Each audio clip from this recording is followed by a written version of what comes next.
આજ રોજ અમે ભરૂચ વકીલ મંડળના વકીલ સભ્યો અહીંયા અત્રે મહિલા ફેમિલી કોર્ટમાં હાજર છીએ। અમે અમારા માટે નહીં પરંતુ પક્ષકારો માટે, મેજિસ્ટ્રેટ સાહેબો માટે અને અમારા માટે આ લડત ઉપાડી છે। કારણ કે આ જે રીતેનું પરિપત્ર બહાર પડ્યું છે એ પરિપત્ર જોતા વકીલ સાહેબોને, મેજિસ્ટ્રેટ સાહેબોને અને પક્ષકારોને ઘણું બધું વિઘ્ન ઊભું થાય છે।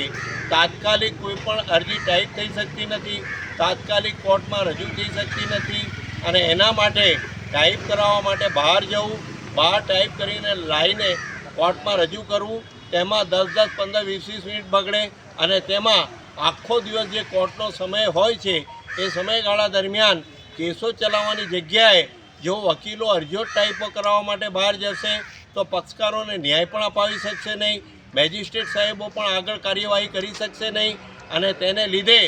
જો એક કોર્ટમાં 50 કામ હોય તો 50માંથી 30 અરજી આપવાની હોય તો 30 અરજી માટે કેટલો સમય જાય એ વિચારવું જરૂરી છે। જેથી આવો જે વહીવટી પરિપત્ર આપ્યો છે તેને તાત્કાલિક અસરથી રદ કરી અને જે આગળની પરંપરા મુજબ જે અરજીઓ આપવાનું ચાલુ હતું તે ચાલુ રાખવું જોઈએ અને તેના માટે બધાનું ભલું છે અને ભલામાં અને ભલાઈમાં જ આપણો કુદરતી ન્યાયનો સિદ્ધાંત પણ જળવાશે અને કોર્ટો અને વકીલો વચ્ચેનો સમયવટ પણ જળવાશે અને પક્ષકારોને પણ આસાનીથી ન્યાય મળશે। તેથી અમારી બધાની નામદાર ગુજરાત હાઈકોર્ટને રજિસ્ટ્રીને વિનંતી છે કે તાત્કાલિક અસરથી પરિપત્રને પરત ખેંચી લે।